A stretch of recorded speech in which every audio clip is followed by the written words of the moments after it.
Bonjour, c'est Florie Galland avec Endolove. J'espère que vous allez bien depuis la dernière fois.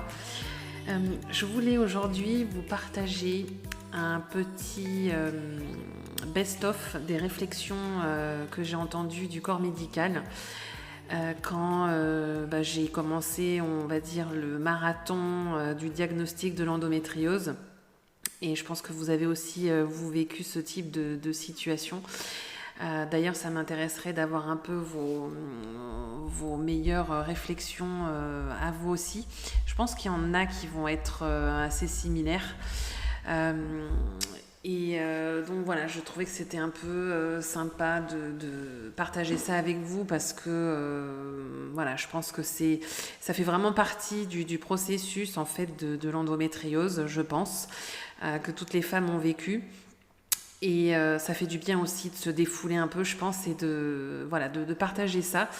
Parce que ça peut aussi faire évoluer la façon dont le corps médical peut aussi peut-être traiter cette maladie et surtout traiter les femmes qui ont cette maladie.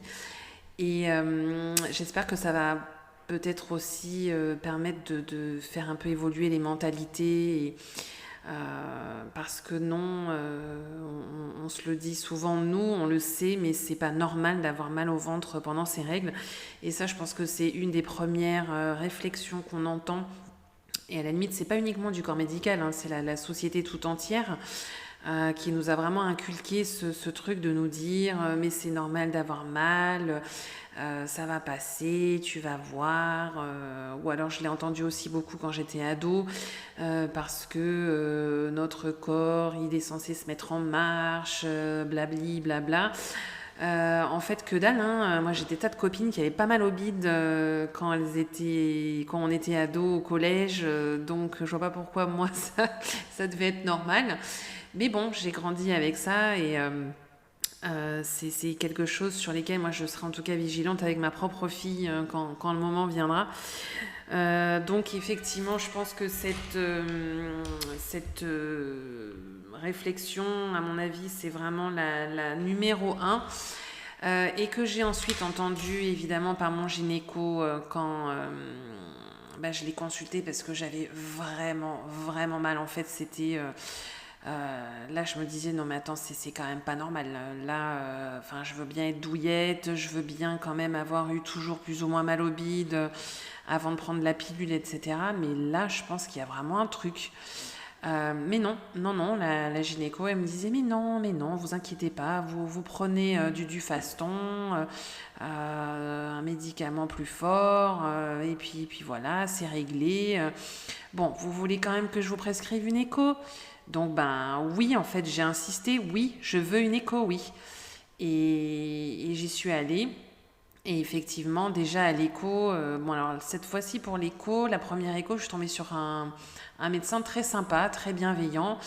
L'écho, c'est pas un examen, on va dire, trop invasif, donc on va dire que ça s'est plutôt bien passé. Et déjà, lui, ça a été le premier à me dire oui, effectivement, je vois des choses qui sont pas normales, je vois des symptômes potentiels d'endométriose, vos ovaires ont l'air bien, mais par contre, je vois beaucoup de cellules au niveau de l'utérus.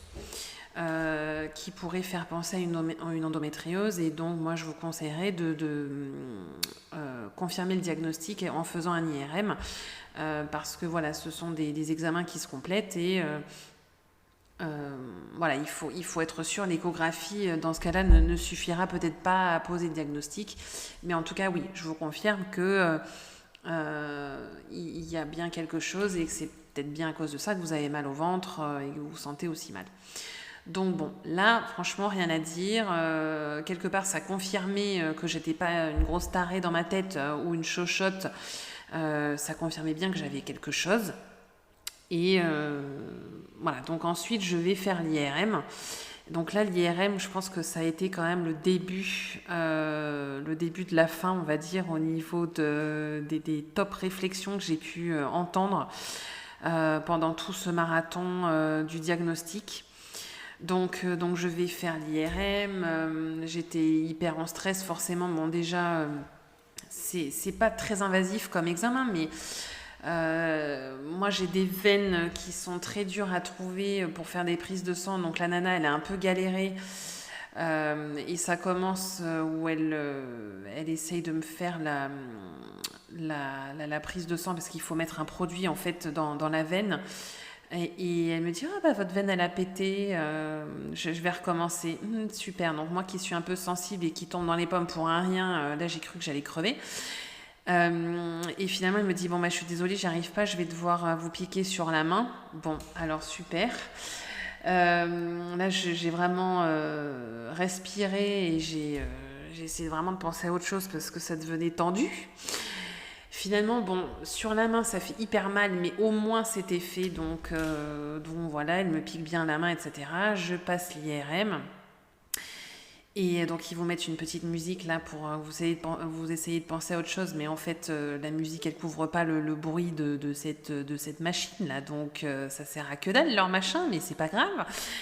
Et donc je fais ce putain d'IRM et donc là je tombe sur un radiologue. Bon alors le pauvre, enfin franchement c'est méchant ce que je vais dire, mais le petit jeune qui voilà qui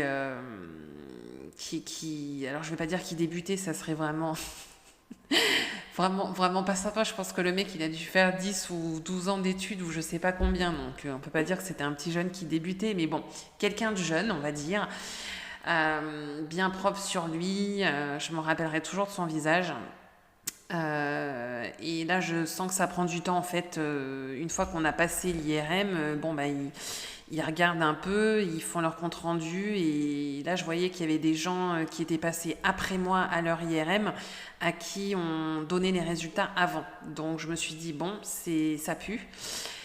Et donc finalement il m'appelle et donc là je me souviens très bien de sa petite gueule d'amour on va dire, petit jeune là qui me dit ah bah ouais. Ah bah ouais, vous avez une magnifique endométriose, hein. C'est un truc de fou quoi. Donc le mec il me sort ça.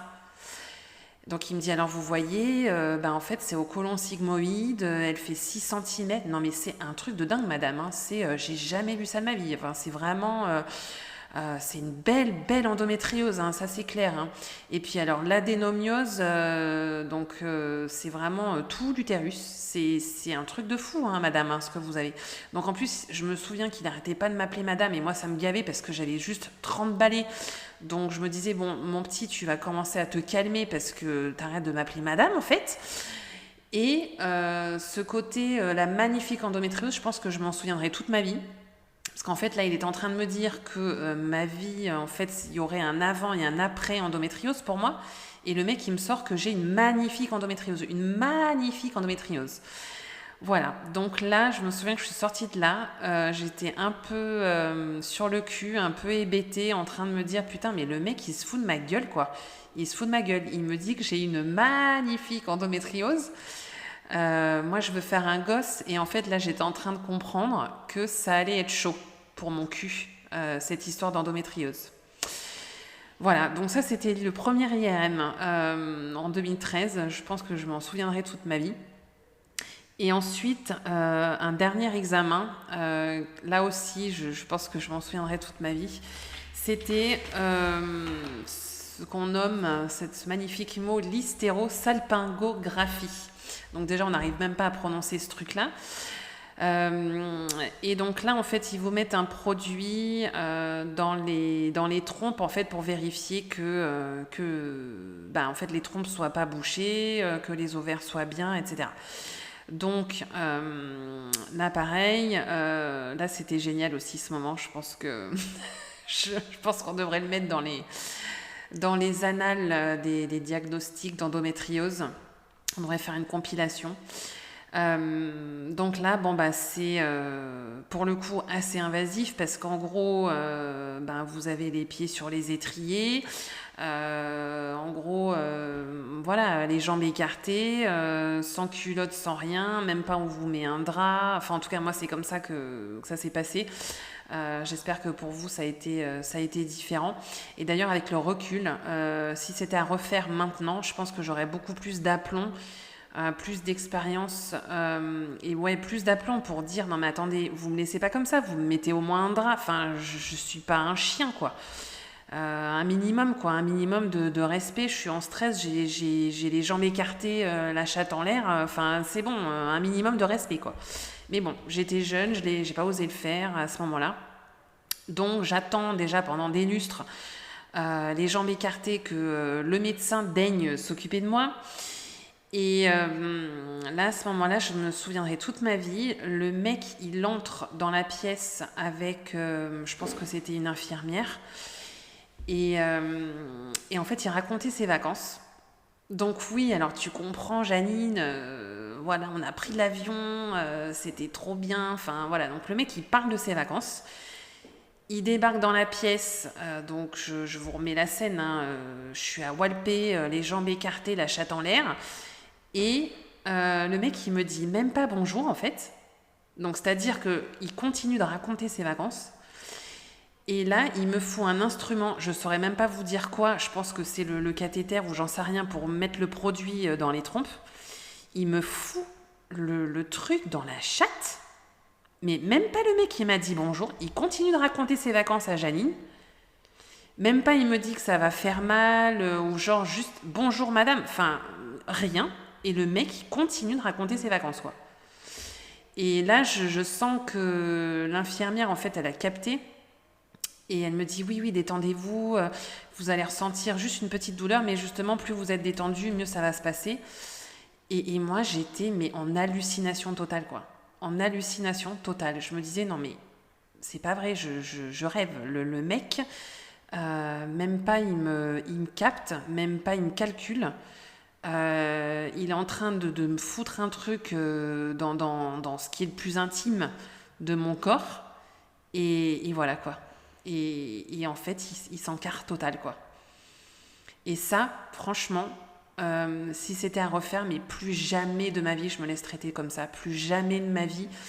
Et c'est comme en fait pour le mec, le petit radiologue là qui m'a sorti que j'avais une magnifique endométriose. Mais plus jamais en fait, plus jamais. Et les filles, si jamais vous êtes en train de vous faire diagnostiquer, mais je vous le dis, ne vous laissez pas traiter comme ça quoi. Il n'y a pas moyen en fait. Il n'y a pas moyen. On est des êtres humains. On a potentiellement, ou on a une maladie qui touche vraiment une sphère la plus intime de notre être. Mais il n'y a pas moyen de se laisser traiter comme ça en fait. C'est juste pas possible. C'est juste pas possible.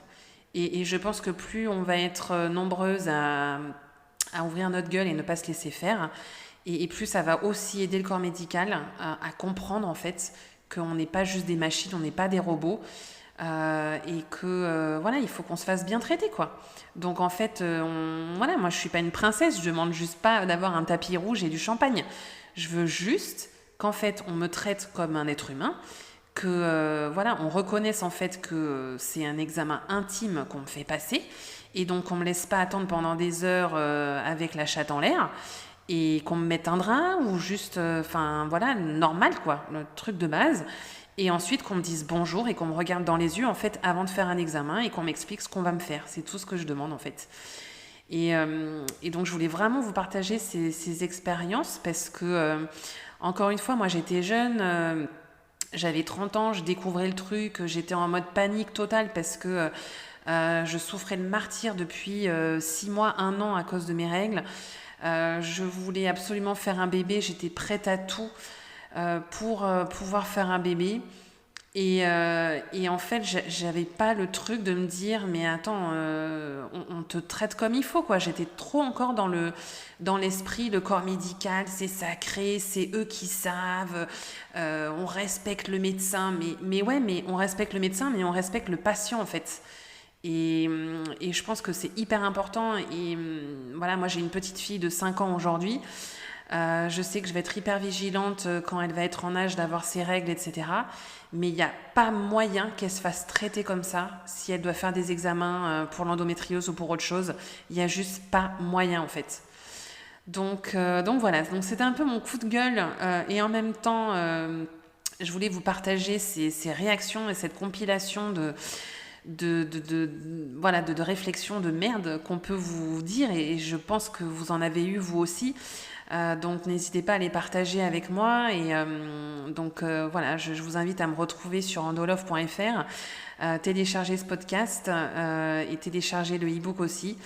Et n'hésitez pas à me dire un peu quelles sont vos expériences, et qu'on rigole un peu ensemble, et voilà, qu'on en fasse un truc un peu de compilation marrante pour un peu se rebeller aussi, pour bien se faire traiter en fait pendant les examens, tout simplement. Allez, je vous embrasse et prenez surtout soin de vous. À bientôt, bye.